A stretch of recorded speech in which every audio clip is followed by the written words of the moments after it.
Merry Maid Annie here. Welcome to Mondays on Pagan Perspective. And we have an interesting topic again this week from Shazulu. And Shazulu said, the third line of the reed refers to keeping evil out. Some versions of the reed change this to unwelcome.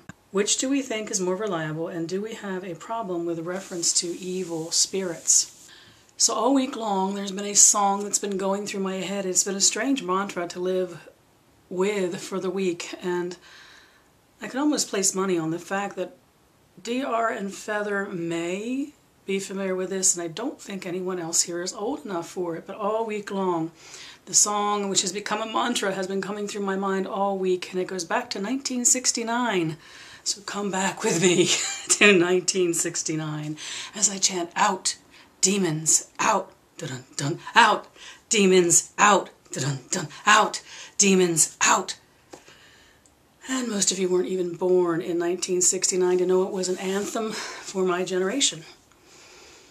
And we used it as a reference really to our feelings of anarchy and wanting to overturn anything which was not in keeping with the life we chose to live. So that has been dancing through my head all week. It's a strange mantra to live by for a week. Although I think in the 60s and in the early 70s I probably thought of it as less strange. So, Shazulu. I actually couldn't find any books that had unwelcome, and I actually wasn't finding it very often online either. So I'm going to assume it is something that is more recent, and these newer books are having that in there, that for some reason evil spirits was removed and softened up to something kinder, or something which seemed less offensive. And for those of you, because I know a lot of you who watch this channel are not Wiccan, so if you're not familiar with the verse that Shazulu is referring to, it goes, "Bide ye the ancient laws, ye must in perfect love and perfect trust. Ye must live and let live, fairly give and fairly take. Cast your circle thrice about to keep the evil spirits out." So I can't address Shazulu where this getting rid of the evil spirits and changing it into another terminology of unwelcome spirits, where that came into neo-paganism. And in fact, I didn't even learn it as keep the evil spirits out. I learned to keep the demon spirits out. So that is what I was learning in the 70s. I don't know where evil spirits replaced demon spirits, although evil spirits is what is in most of the writings and most of the online sources that I could find. So what does it mean, this keep the evil out, keep the demons out? Now this is, of course, a perspective from a traditionalist. Keeping the demon spirits out, which is how I learned that line, was about keeping the circle separate from the things which were considered to be imbalanced. And it's definitely a reference back to classic Greek concept of the demon, as the impure or the unbalanced spirit, which is as much energies of the cosmos which are unbalanced as it is unbalanced energies that those of us in circle create, or even those of us who are practicing solo create. And those imbalanced energies can be as simple as not leaving non-circle, non-magical intentions outside circle, of bringing things into our meditations and into our magics and into our prayers and our circle work that don't have a place there. We are all imbalanced in some ways, and we need to leave that outside of our circles. And we pick it up as we leave circle. It's not that we can get rid of these aspects of ourselves, but we have a sense of coming to our sacred place as being the place where we leave that kind of imbalance behind, and temporarily at least. And our goal, living a traditional Wiccan life, is to be as balanced as we can, in and outside of circle. But we fail, but we try. So this keeping the evil spirits out and how it got changed to the unwelcome out, I have no clue.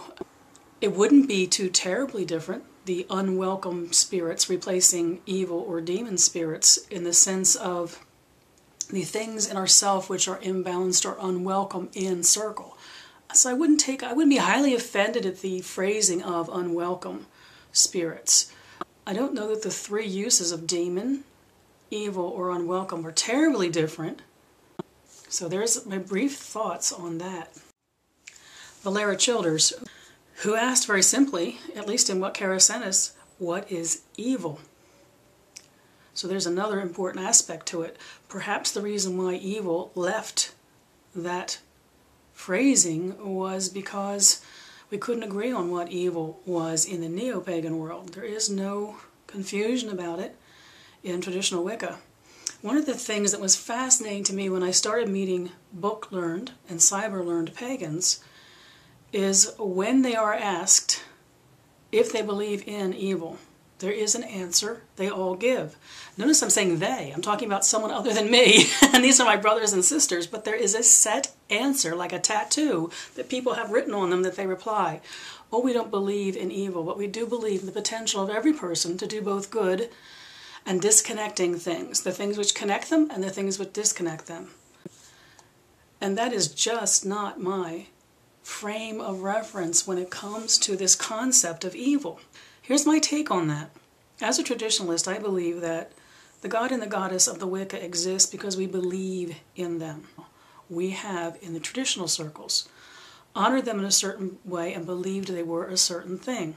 I believe in the power of egregore. I believe that when something is revered in a certain way for a length of time, when a group of people, in our case that can be a group that are together or a group that are believing the same thing even though distance. I do feel connected to all traditional Wiccans throughout the generations that have been practicing, that you truly believe something into existence.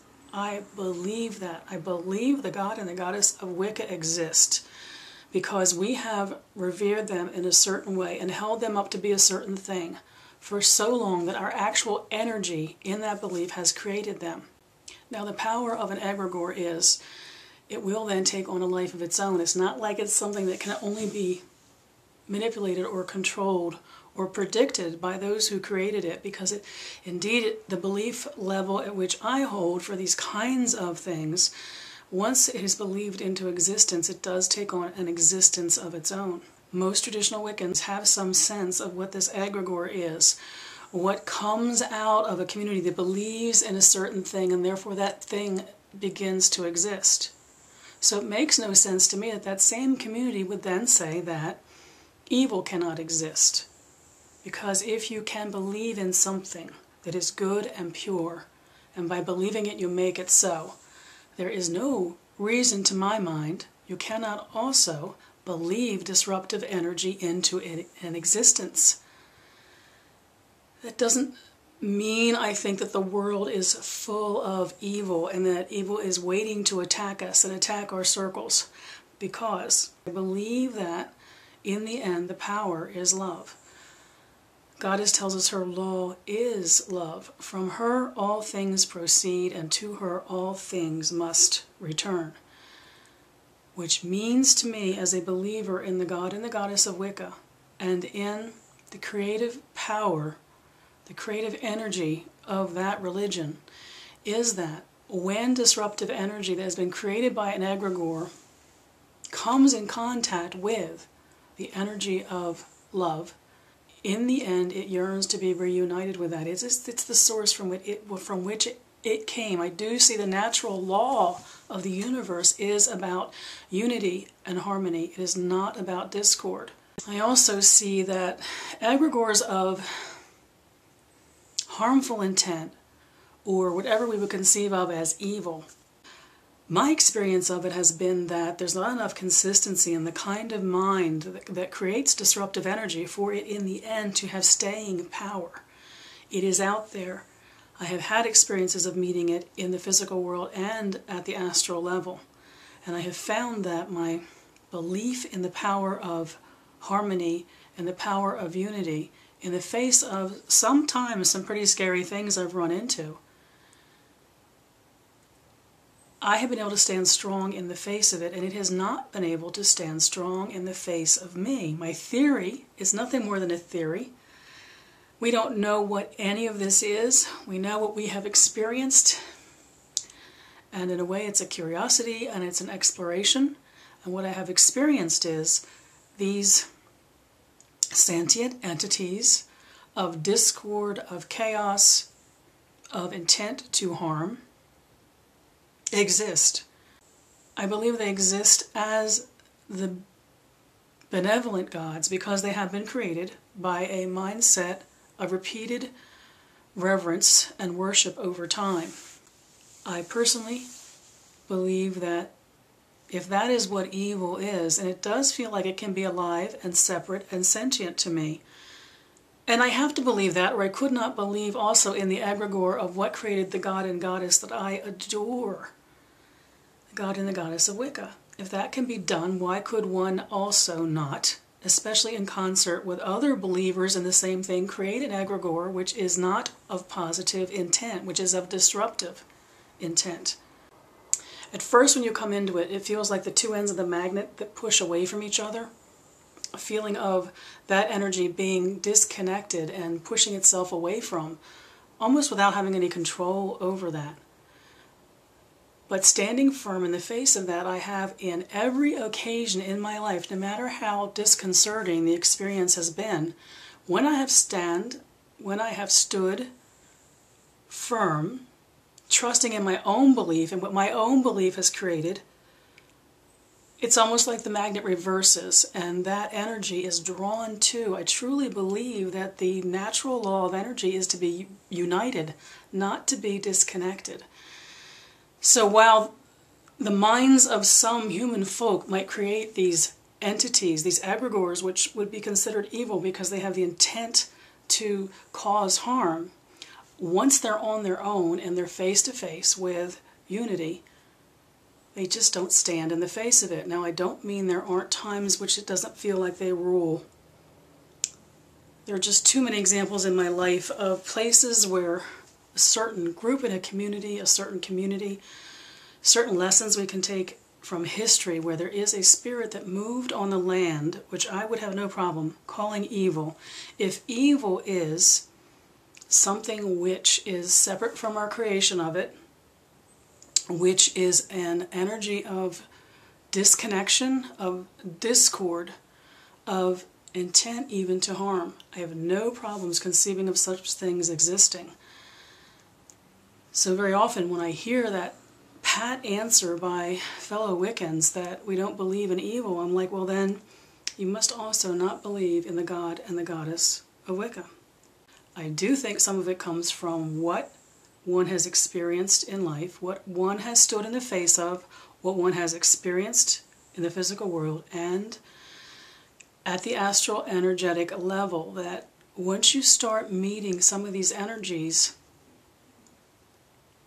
it can be hard then to say in a trite way that they don't exist, because your exploration of the energies of the universe have brought you in contact with something which cannot be explained as not evil. So there's a traditional Wiccan, or at least one traditional Wiccan's view. So I wish you all mirth and reverence. Merry part.